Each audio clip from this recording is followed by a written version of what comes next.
এবার জামায়াত ইস্যুতে ঐক্যফ্রন্টের সঙ্গে টানাপোড়েন তৈরি হয়েছে বিএনপি নেতৃত্বাধীন ২০ দলীয় জোটের। নেতারা অবশ্য বলছেন, বিএনপির সঙ্গে আলোচনা কিংবা কোনো সিদ্ধান্ত ছাড়া কোন ইস্যুতে ঐক্যফ্রন্ট নেতাদের কথা বলা কাম্য নয়। মনিরুল ইসলাম মিন্টুর রিপোর্ট দেখুন। সরকারকে চাপে রেখে নির্বাচনের বৈতরণী পার হওয়ার যে লক্ষ্য নিয়ে বিএনপি ঐক্যফ্রন্টে যুক্ত হয়েছিল, তা ব্যর্থ হওয়ার পর জামাত ইস্যুতে জোটের ঐক্য এখন চ্যালেঞ্জের মুখে। জামাতকে নিয়ে আমরা রাজনীতি কোনোদিন করার কথা চিন্তাও করি নাই। যেটা বলা হয়েছে যে করেছি, সেটা আমি সঙ্গে সঙ্গে বলেছি। এটা তো আমাদেরকে বলা হয়নি যে তারা থাকবে এর মধ্যে। নির্বাচনে ভরাডুবিতে বিএনপির সর্বস্তরে এখন হতাশা। আবারও নির্বাচনের দাবিতে জাতীয় সংলাপ, আসনভিত্তিক মামলাসহ কর্মসূচি ঘোষণা করলেও তা নিয়ে জোরদার কোনো কর্মকাণ্ড গড়ে তুলতে পারেনি তারা। সর্বশেষ বৃহস্পতিবার জাতীয় ঐক্যফ্রন্টের স্টিয়ারিং কমিটির বৈঠকে যোগ দেননি ফ্রন্টের মুখপাত্র বিএনপি মহাসচিব মির্জা ফখরুল।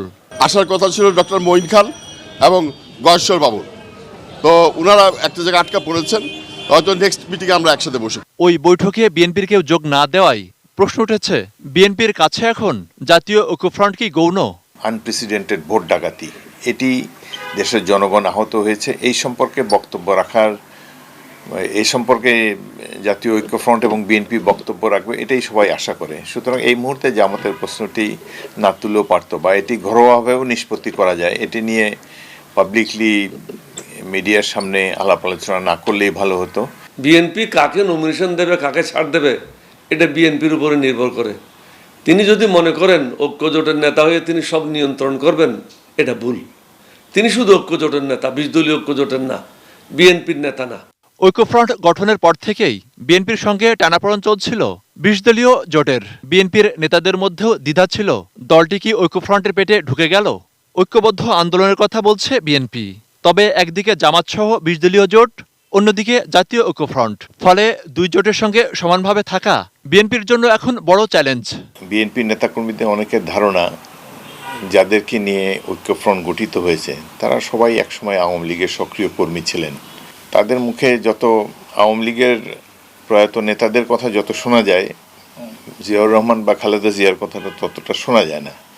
এটি বিএনপি তৃণমূল পর্যায়ে নেতাকর্মীরা লক্ষ্য করেছে। দেশের বৃহৎ স্বার্থে আমরা সবকিছু ভুলে, বিশেষ করে অতীত ভুলে ভবিষ্যতের দিকে তাকাতে চাই।